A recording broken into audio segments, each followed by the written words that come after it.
Cash is OP, son. Only took 9 minutes that time. And 38.6 KXP, which is not bad at all. And I'm going to go ahead and use the boosts from this. Yeah.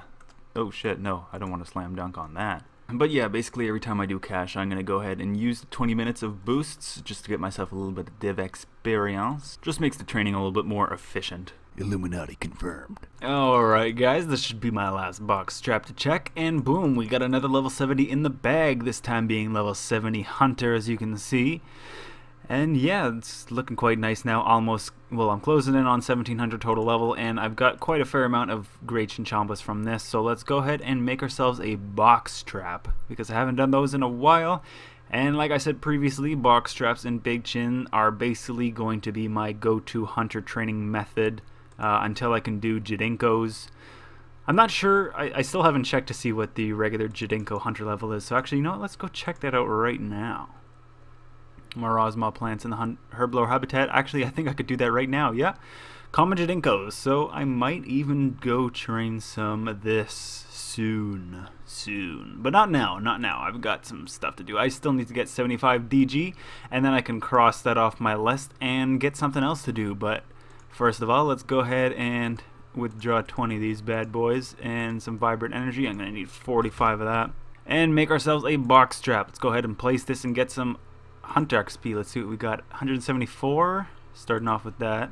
So I got about 8 KXP from that box trap, which obviously isn't too much, but it will add up over time, and once I can get Grenwall spikes out of them, then I will get a little bit more XP. But anyways, I'm going to go ahead and go to DG, and I'll see you guys when I get 75. So you guys remember how I said I'd probably end up training my DG until 85? Well, guess what? Fuck that, son. Oh my god. I know I complained a lot about DG on my main account when I was going for 99 originally, but honestly, it wasn't that bad, considering I could actually open more than half the bloody doors. Oh my. So there we go, I managed to get myself 75 DG, so that's one of the plague end requirements done, so I can go ahead and safely make that green, signifying that I have finished it. And yeah, let's go ahead and see how many tokens I have after all that. I did get almost 500k experience in DG today, which isn't too bad. But like I said, it sucks not being able to open more than half the doors. So 81k tokens, not too bad. I'm debating on whether or not I should get a Charming Imp right away. I'm thinking I probably will, to be honest. But I might just end up saving up for a Chaotic Staff. But I'm not sure yet, as I am not 80 magic yet.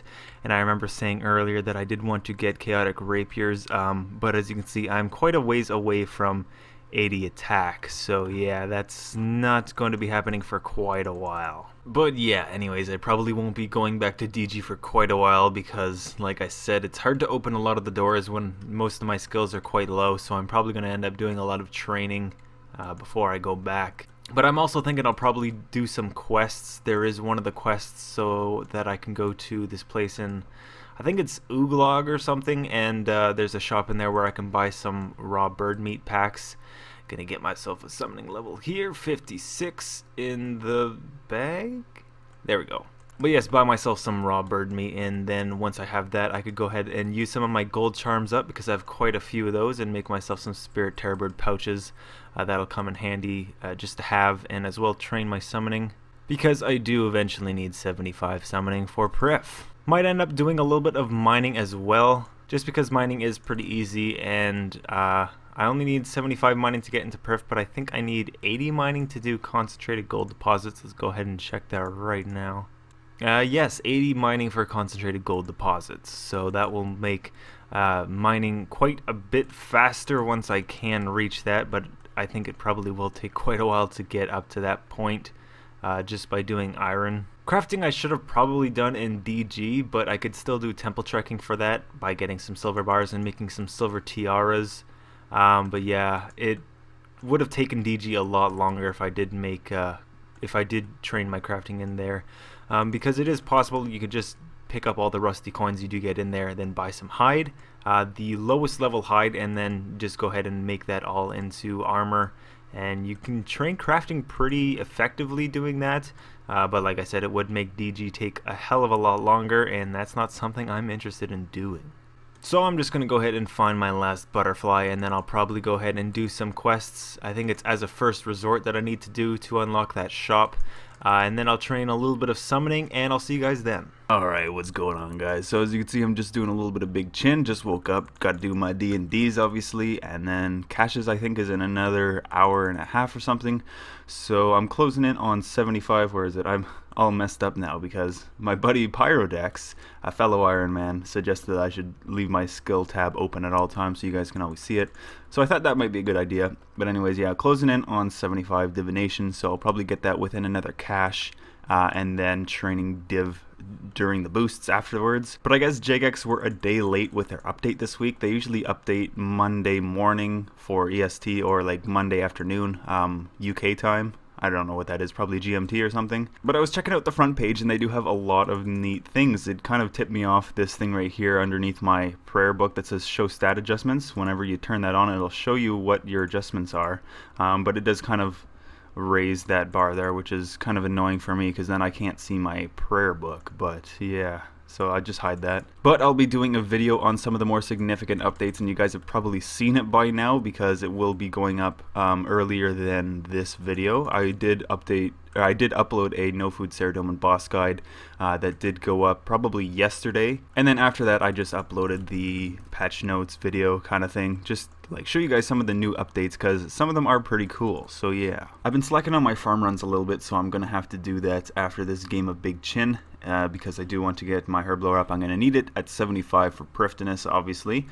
And yeah, today, like I said earlier, is going to be a quest day because I got a lot of quests I do need to do for Plagues In, and there are some ones that are really going to come in handy for, like I said, summoning, so I could buy those raw bird meats. I probably drilled that into your head enough so I don't need to go over that again. And I probably will be doing a little bit of agility as well, probably not too much. I might just get 5 levels, and then I might do 1 level per day just to, you know, get it out of the way while I'm training other things. But divination is probably going to be my go-to skill whenever I'm AFKing, just because it's easy, it's relaxing, much more so than the Runespan in my opinion. Just because you don't have to run across like all the islands and hope to God that that node doesn't disappear as soon as you get to that island, or the yellow wizard doesn't disappear as soon as you get to him, because yeah, I've experienced that quite a lot on my main. So but yeah, the earlier I can get 90 divination for, you know, ports, then the better, because then I could get started on ports, obviously, get started on,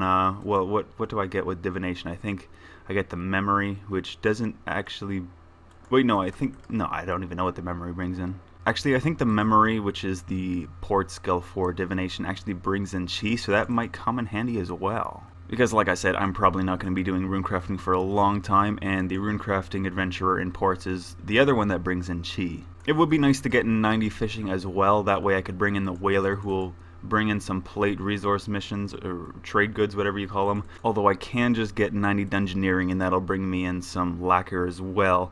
But anyways, I'm going to finish up this game of Big Chin, and I'll see you guys once I complete some of my quests. That's what they're called. Alright. Alright guys, so it seems I've met with an unfortunate setback during my quest as a first resort. Oh wait, oh my god, I got it! Okay, let me explain what I was about to say. So for the quest that I want to do as a first resort, I do need 4 bronze spears, and I was killing those hobgoblins to try to get myself a drop of them, but it wasn't working out too well.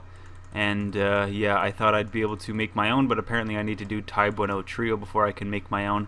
And plus I could just buy them after I complete Tai Bueno Trio. And to do Tai Bueno Trio I needed a steel spear. And yeah, they were actually rarer on the drop table of the hobgoblins than the bronze spear, so I got really lucky with that actually. But yeah, so I'm gonna go do Tai Bueno Trio, and then I'll be able to complete as a first resort, and then finally be able to buy those raw bird meat so that I can make quite a fair amount of Spirit Terror Birds. As you can see, I have almost 800 gold charms there, so yeah, let's get started, finally. I do actually need a couple more things before I could start the quest. Honestly, the worst thing about Ironman questing isn't doing the quests, it's gathering the resources, but yeah, I'll see you guys after I finally finish these quests. Finally done with that quest. Wasn't too hard, but like I said, the hardest part was finding that steel spear, but I did end up getting quite lucky with it. So now I could go ahead and finally start on, what the hell is it called again? As a first resort, because I can talk to this guy, and what's going on? What's wrong there, tribesman? But anyways, I got myself the 4 bronze spears now, and I managed to pick myself up a rune spear as well. He just kind of gave it to me, so that's worth, oops, I don't want to drop that. That's worth a nice 12k for alking, so yeah. Aw shit, son. Alright, finally finished that quest. Honestly, it wasn't too hard, but it was kind of long because it took a little while to chop down the eucalyptus logs to use during the quest. But anyways, now I should be able to trade with Charger here and buy myself some raw bird meat. Let's go ahead and buy all of them, why don't we? And then go ahead and open them all up. 300, not too bad. And I'm not sure how quick they respawn, restock, but shouldn't be too bad. Another great thing about that quest, well at least I think it's that quest, is that I can now mine the rocks to make myself some flasks, which is pretty cool. One thing I should probably also do is do the quest for the Tuckle Zoo so that I can have faster summoning training. So I could just make myself a spirit Kiat, teleport myself to the summoning obelisk there, and then use the Tuckle Zoo to teleport myself to a bank. And that will be pretty quick summoning training, but for now I'm just going to have to deal with this. Which isn't too bad, but once I start getting onto the summoning grind, it will be nice to have a faster method. And I finally do now have my very first Beast of Burden on this account, which is quite neat indeed. Obviously, as you can see, I'm not getting too much experience per inventory, only 1.7k, but still it's better than nothing, and I do have to use my gold charms up, so what better to use them on? After I use up the 300 bird meat that I do have now, I'll probably save the rest of my gold charms for warped tortoises. Although it might be a little painful to, you know, farm all those tortoise shells.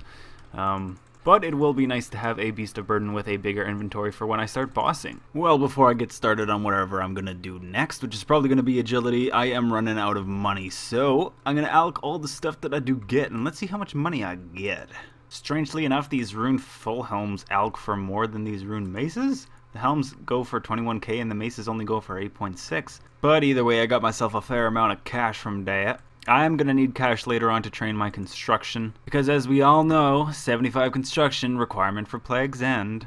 One tip I will give you guys is to wear your statue collection bag, because as I realized just now, I lost one of my molten glasses because it turned into a strange rock. But yeah, if you have your statue collection bag in your pocket slot, then I don't think that'll happen. I think it'll just go straight to the bag. So yeah, just a little tip. Oh god, baby, just a tip. Anyways, guys, I've got quite a bit of this seaweed in my bank as well as some buckets of sand, so I'm going to go ahead and turn those into some uncharged orbs, and then we'll see if I can even charge them yet. Well, I'm sure I can charge them, but I don't know if I could actually make them into battle staves yet. But if I can, then it will be some fairly good experience, because I'll show you guys in a sec just how much of this stuff I do have in my bank. Alright, so I just finished blazing the last of my seaweed, and as you can see, I've got 740 soda ash left, and I've got quite a bit of buckets of sand as well, so that'll translate into quite a fair amount of unpowered orbs, which I can go ahead and turn those into powered orbs. I'm not sure which ones I'm going to do yet. I'm going to have to figure out what my crafting level will permit, because I don't remember what the levels are, but either way it will give me quite a nice amount of experience.